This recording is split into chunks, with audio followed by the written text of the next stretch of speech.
Hi అండి, అందరికీ నమస్కారం. నేను మీ వేణుగోపాల్ రెడ్డి. భారతదేశంలో విద్యా వ్యవస్థలో వివాదాల పుట్టిల్లు. నిన్నటిదాకా నీట్ కాంట్రవర్సీని మనం అందరం కూడా చూసాము. 24 లక్షల మంది సుప్రీంకోర్టు జడ్జిమెంటు విషయాలు అన్నీ నడిచి మొత్తం కథ సుఖాంతమైంది. సో ఎప్పటి నుంచో గత 15 ఏళ్ళ నుంచి 15 ఏళ్ళ నుంచి మేము బీఎస్సీ అగ్రికల్చర్ అడ్మిషన్స్ చేస్తూ ఉన్నాం. ఈ అగ్రికల్చర్ అడ్మిషన్స్ చేసేటప్పుడు నిత్యం నిరంతరం అప్పటి నుంచి ఇప్పటి వరకు ఎప్పుడూ కాంట్రవర్షియల్ అయినటువంటి ఒక టాపిక్ గురించి ఈరోజు మనం డిస్కషన్ చేసి విద్యార్థులకు ఉన్నటువంటి అనేక సందేహాలను నివృత్తి చేసే ప్రయత్నం చేస్తాము. సో ఆ యొక్క వివాదాస్పదమైనటువంటి టాపిక్ ఏంటంటే ICAR colleges versus non ICAR colleges. ఈ విషయం గురించి మనతో చర్చించడానికి మా బ్రదర్ రాజశేఖర్ మీతోటే ఉన్నాడు. సో మనం రాజశేఖర్ని అడిగి, రాజశేఖర్ దాదాపు ఒక 20 సంవత్సరాల నుంచి ఈ అగ్రికల్చర్ సబ్జెక్ట్ మీద ఎక్స్టెన్సివ్ రీసెర్చ్ చేయడమే కాకుండా తనకి భారతదేశ వ్యాప్తంగా ఉన్నటువంటి అనేక అగ్రికల్చర్ కాలేజెస్ మీద ఒక సంపూర్ణమైనటువంటి అవగాహన పట్టు ఉన్నటువంటి వ్యక్తి. సో కాబట్టి తను అడిగి మొత్తం ICAR versus non ICAR controversy ఏందనేది మనం ఒకసారి చూద్దాము. So hi Rajasekhar. Hi. So రాజశేఖర్ని మొట్టమొదటిగా నేను అడిగేది ఏంటంటే, భారతదేశంలో ప్రతి బోర్డు మనం తీసుకున్నట్లయితే ఇప్పుడు ఎంబీబీఎస్కి సంబంధించి మనకి నేషనల్ కౌన్సిల్, నేషనల్ ఎన్ఎంసీ అని ఒక విభాగం ఉంటుంది. అదేవిధంగా ఫార్మసీ మనం తీసుకున్నప్పుడు ఫార్మసీ కౌన్సిల్ ఆఫ్ ఇండియా ఉంటుంది. ప్రతి దానికి ఇప్పుడు ఆయుష్ డిపార్ట్మెంట్ అనేది ఆయుష్ కోర్సెస్ సంబంధించి ఆయుష్ డిపార్ట్మెంట్ ఉంది. ఇన్ని డిపార్ట్మెంట్స్ పర్ఫెక్ట్గా పనిచేస్తున్నప్పుడు మన ఐకార్ అనే వ్యవస్థ మాత్రం ఎప్పుడు అస్పష్టమైనటువంటి సమాచారంతో ఇటు ప్రజల్ని ఇటు సమాజాన్ని కన్ఫ్యూజ్ చేస్తూ ఉంటుంది అనమాట. ఎందుకంటే భారతదేశంలో ఎక్కడా లేనటువంటి రూల్ అయినటువంటి ఐకార్ రికగ్నిషన్ లేకపోతే గవర్నమెంట్ జాబ్స్ లేవనేటువంటి రూల్ రాష్ట్రంలో ఉంది. మొట్టమొదటిసారిగా ఇన్ని గవర్నమెంట్ బాడీస్ని చేయగలిగినటువంటి భారత ప్రభుత్వం ఎందుకు ఐకార్ యొక్క రికగ్నిషన్ విషయంలో ఇంత దోబూచులాటాడుతుందనే విషయాన్ని రాజశేఖర్ మాటల్లో తెలుసుకుందాం. అయితే ఇక్కడ ముందుగా అప్రూవల్స్ విషయంలో స్టూడెంట్స్ ఒకటి గమనించాలండి.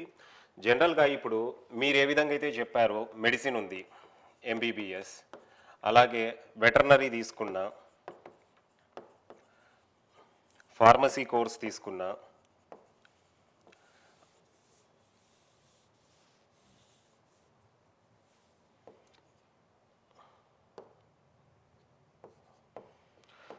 ఫార్మసీ కోర్స్ తీసుకున్న, అగ్రికల్చర్, ఇలా ఏవైనా ప్రొఫెషనల్ కోర్సెస్ తీసుకుంటే కనుక వీటిల్లో ముందుగా మనం ఎంబీబీఎస్ తీసుకుంటే ఇది వరకు మనకు ఎంసీఐ ఉండేది, మెడికల్ కౌన్సిల్ ఆఫ్ ఇండియా. ఇది కొంచెం మనకి ఇప్పుడు ఏమైపోయిందంటే ఎన్ఎంసీ, నేషనల్ మెడికల్ కమిషన్ అయిపోయింది. అలాగే వెటర్నరీలో తీసుకున్నా కూడా మనకు VCI, veterinary council of India నుండి, ఫార్మసీ తీసుకుంటే PCI, pharmacy council of India నుండి. ఇవేవైతే ఉన్నాయో ఈ బాడీస్ అనేది కంప్లీట్గా ఇవి అప్రూవల్స్ తోటే ఈ కోర్సెస్ అనేది రన్ చేయాలి.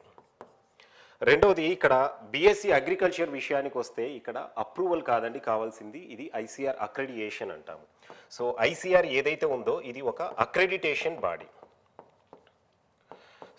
ఇది అప్రూవల్ అనేది ఇవ్వదా రాజశేఖర్? ఇది అప్రూవల్ కాదండి, అక్రెడిటేషన్ ఇది.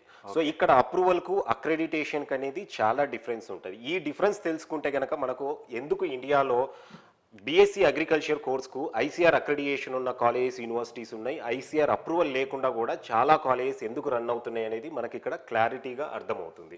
ముందుగా అప్రూవల్స్ తీసుకుంటే కనుక ఏదైనా మెడిసిన్ అయినా, ఆయుష్ కోర్సెస్ తీసుకున్నా, డెంటల్ తీసుకున్నా, ఈవెన్ వెటర్నరీ, ఫార్మసీ లాంటి నర్సింగ్ ఏ కోర్స్ తీసుకున్నా కూడా డెఫినెట్గా ఒక యూనివర్సిటీ అయితే కనుక యూజీసీ గుర్తింపుతో పాటు కంపల్సరీ ఆ ఏదైతే రెస్పెక్టివ్ బాడీ నుండి అప్రూవల్ అనేది మ్యాండేటరీగా ఉంటేనే కాలేజ్ ఎస్టాబ్లిష్ చేసి రన్ చేయడానికి పర్మిషన్ అనేది ఉంటుంది.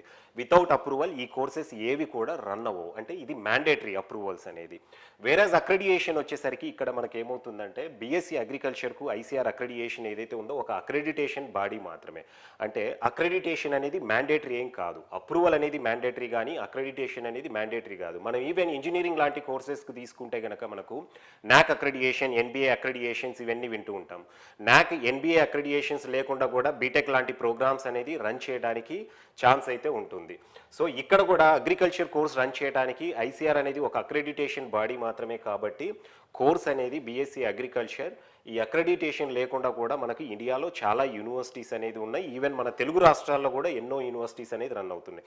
అలానేసి ఐసీఆర్ అక్రెడిటేషన్ లేకుంటే ఈ డిగ్రీ ఎందుకు చెల్లుబాటు అవ్వదు, లేదా స్టూడెంట్ 4 ఇయర్స్ కెరీర్ అయిపోయిన తర్వాత ఎటువంటి జాబ్లకు ఎలిజిబిలిటీ ఉండదు అనేది ఏముండదు. ఒక అగ్రికల్చర్ అలైడ్ కోర్సెస్కు మాత్రమే, అంటే బీఎస్సీ అగ్రికల్చర్ కోర్స్ కంప్లీట్ చేసిన తర్వాత అగ్రికల్చర్ అలైడ్ ఏవైతే జాబ్స్ ఉంటాయో, మనకు అగ్రికల్చర్ ఆఫీసర్ అవ్వచ్చు, బ్యాంకింగ్ సెక్టార్లో ఫీల్డ్ ఆఫీసర్ అవ్వచ్చు, అగ్రికల్చర్ ఎక్స్టెన్షన్ ఆఫీసర్, ఇలాంటి పోస్టింగ్స్కు మాత్రమే నాన్ ఐసీఆర్ యూనివర్సిటీస్లో చదివిన స్టూడెంట్స్కు ఎలిజిబిలిటీ ఉండదు. జనరల్గా సివిల్స్ అవ్వచ్చు, గ్రూప్స్ అవ్వచ్చు, హైర్ ఎడ్యుకేషన్కి అవ్వచ్చు, నాన్ ఐకార్లో చదివిన ఏ స్టూడెంట్ అయినా కూడా మళ్ళీ హైర్ ఎడ్యుకేషన్ చేసుకోవడానికి ఇలాంటి general degree related course, general degree related job ఆపర్చునిటీస్కి అనేది ఎలిజిబుల్ అవుతారు. సో ఇక్కడ ఈ డిఫరెన్స్ అనేది గమనించాలి. ఈ కోర్సెస్ అన్నిటికేమో మనకు అప్రూవల్స్ అనేది కంపల్సరీ, అప్రూవల్ ఉంటేనే కోర్స్ రన్ చేయాలి. ఈ ఐసీఆర్ అక్రెడిటేషన్ అనేది ఒక అక్రెడిటేషన్ బాడీ కాబట్టి ఇది లేకుండా కూడా యూనివర్సిటీస్ అండ్ కాలేజెస్ అనేది రన్ చేయడానికి వాళ్ళకు ఒక రైట్ అనేది ఉంది. కాబట్టి మనకి ఇండియాలో నాన్ ఐసీఆర్ అక్రెడిటెడ్ యూనివర్సిటీస్ కూడా చాలా ఉన్నాయి. 10% ఐసీఆర్ అక్రెడిటేషన్తో యూనివర్సిటీస్ ఇండియాలో ఉంటే colleges and universities, 90% without ICR accreditation అనేది యూనివర్సిటీస్ ఉన్నాయి. అందుకే మనకు 2 రకాలుగా, ఏ కోర్సుకు లేనట్టు ఒక బీఎస్సీ అగ్రికల్చర్కు మాత్రమే అక్రెడిటేషన్, నాన్ అక్రెడిటేషన్ కాలేజెస్ అనేది ఎక్కువగా కనపడుతూ ఉంటాయి. సో అంటే ఇప్పుడు మనకి ఇంకొకటి, ఈ రాజశేఖర్ చెప్పినటువంటి అర్థాన్ని ఇంకా సరళమైన భాషలో తీసుకున్నప్పుడు, ఈ అప్రూవల్స్ అనేది ఇంజనీరింగ్ అంటే మీ అందరికీ తెలుసు కదా, ఏఐసిటిఏ అనేటువంటి ఒక బాడీ ఉంటుంది, all India council for technical education. వాళ్ళు వచ్చేసి ఇంజనీరింగ్ కాలేజీకి అప్రూవల్ ఇస్తేనే ఇంజనీరింగ్ కాలేజ్ రన్ అవుతుంది. మీకు ఒక విషయం తెలుసా, ఏఐసిటి అప్రూవల్స్ లేకుండా కూడా బీటెక్ వాల్యూ ఉంటుంది. సో ఏదైనా ప్రైవేట్ యూనివర్సిటీస్ తీసుకున్నప్పుడు వాడికి వితౌట్ ఏఐసిటి అప్రూవల్ కూడా వాళ్ళు బీటెక్ ప్రోగ్రామ్ రన్ చేస్తుంటారు. That it self is valid in India. ఇక్కడ అక్రిడిటేషన్ అనే దానికి మీ అందరు కూడా బాగా ఎక్కువగా విన్నటువంటి పదం వచ్చేసి ఎన్బిఏ, న్యాక్. రాజశేఖర్ చెప్పినట్టుగా ఈ అక్రిడిటేషన్స్ ఉంటాయి కదా, ఎన్బిఏ అక్రిడిటేషను, న్యాక్ అక్రిడిటేషను, ఎన్ఐఆర్ఎఫ్ ర్యాంకింగ్. అట్లా ఈ అక్రిడిటేషన్ అనేది కూడా మనకి ఇంజనీరింగ్ భాషలో చెప్పాను, అది మన మెడికల్ భాషలో చేసుకున్నప్పుడు ఈ అప్రివేషన్స్ అనేవి ఈ రకంగా ఉంటాయి.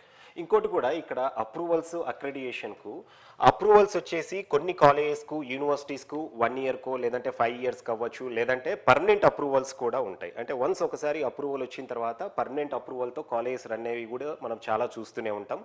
ఎంత పర్మనెంట్ అక్రెడిటేషన్ అయినా, పర్మనెంట్ అప్రూవల్ అయినా కూడా వాటికి ఎవ్రీ ఇయర్ ఏదో నామకే వాస్తు ఇన్స్పెక్షన్లు ఉంటాయి, బట్ పర్మిషన్ పోతుందనే భయం అనేది ఉండదు. బట్ అక్రెడిటేషన్ వచ్చేసరికి ఇది టెంపరీ ఉంటుంది. అది ఏదైనా, న్యాక్ అయినా, ఎన్బిఏ అయినా, మనము లేదంటే ఐసీఆర్ అయినా కూడా 1 ఇయర్కో 5 ఇయర్స్కో. మనం ఇక్కడ అగ్రికల్చర్ గురించి మాట్లాడుతున్నాం కాబట్టి ఐకార్ తీసుకుంటే 5 ఇయర్స్కి మాత్రమే అక్రెడిటేషన్ అనేది ఉంటుంది. ఎవ్రీ 5 ఇయర్స్కి అనేది కంపల్సరీ అక్రెడిటేషన్ రెన్యువల్ చేయాలి. అంటే ఇక్కడ అప్రూవల్ అనేది ప్రియర్ మనకు వచ్చేసరికి ఒక కాలేజ్కు పర్మిషన్ ఇచ్చేటప్పుడు ఆ కాలేజ్ ఎలాంటి ఇన్ఫ్రాస్ట్రక్చర్ ఎస్టాబ్లిష్ చేసుకోవాలి, బిల్డింగ్ ఎంత ఉండాలి, ఫ్యాకల్టీ ఏ విధంగా మెయింటైన్ చేయాలి, ఇలాంటివన్నీ కూడా జాగ్రత్తలు తీసుకొని ముందు పర్మిషన్ ఇస్తే దాని తర్వాత ఇన్స్టిట్యూషన్లో ఉన్న క్వాలిటీ ఏ విధంగా ఉంది, అంటే యూనివర్సిటీలో వాళ్ళు ఫాలో అయ్యే కరికులం అవ్వచ్చు, అక్కడ స్టూడెంట్ ఫ్యాకల్టీ రేషియో అవ్వచ్చు, ఫ్యాకల్టీ ఎలాంటి క్వాలిఫైడ్ ఫ్యాకల్టీ ఉన్నారు, ఇన్ఫ్రాస్ట్రక్చర్, ల్యాబొరేటరీస్ ఏ విధంగా ఉన్నాయి, అగ్రికల్చర్కు ఫీల్డ్ అనేది చాలా ఇంపార్టెంట్, దాంట్లో సాయిల్ టైప్స్ అవ్వచ్చు, ఇలాంటి పారామీటర్స్ అన్నీ కూడా ఇన్స్పెక్ట్ చేసి అక్రెడిటేషన్ అనేది ఇవ్వడం జరుగుతుంది. ఈ అక్రెడిటేషన్లో కూడా చాలా చేంజెస్ అనేది ఉంటాయి. ఇప్పుడు ఫస్ట్ స్టార్టింగ్ ఎప్పుడైతే అక్రెడిటేషన్ వచ్చిందో, ఈ అక్రెడిటేషన్ 5 ఇయర్స్ తర్వాత కూడా సేమ్ మళ్ళీ నామ్స్ అనేది ఉంటుంది అనేది గ్యారెంటీ లేదు. అప్పుడున్న టెక్నాలజీ బట్టి, అప్పుడు ఈ అగ్రికల్చర్ సెక్టార్లో ఎలాంటి అడ్వాన్స్డ్ టెక్నాలజీ ఉందో ఆ టెక్నాలజీకి తగ్గట్టుగా ల్యాబొరేటరీస్ ఇవన్నీ ఉన్నప్పుడు మాత్రమే మళ్ళీ అక్రెడిటేషన్ రెన్యువల్ అయ్యే ఛాన్సెస్ ఉంటాయి. మనం ఈ మధ్య కాలంలో చాలా యూనివర్సిటీస్కు ఫస్ట్లో ఐసీఆర్ అక్రెడిటేషన్ ఉండి అక్రెడిటేషన్ ఎండ్ అయిన తర్వాత మళ్ళీ అక్రెడిటేషన్ రెన్యువల్ రాని యూనివర్సిటీస్ కూడా చాలానే చూస్తూనే ఉన్నాం. సో అక్రెడిటేషన్ అనేది ఎక్కడ పర్మనెంట్ కాదు. వన్స్ ఒకసారి అక్రెడిటేషన్ వచ్చిందంటే అది 5 ఇయర్స్ మాత్రమే ఉంటుంది. ఎవ్రీ 5 ఇయర్స్కు మళ్ళీ యూనివర్సిటీస్ అనేది రెన్యువల్ చేసుకోవాల్సి ఉంటుంది. రాజశేఖర్, యాక్చువల్గా ఈ ఐకార్ అక్రిడిటేషన్ అనే టాపిక్ మనం చూసుకున్నప్పుడు భారతదేశంలో ఏ రాష్ట్రాల్లో ఐకార్ అక్రిడిటేషన్ ఉంటే మాత్రమే గవర్నమెంట్ ఉద్యోగాలు వస్తాయి, ఒకసారి చెప్తారా?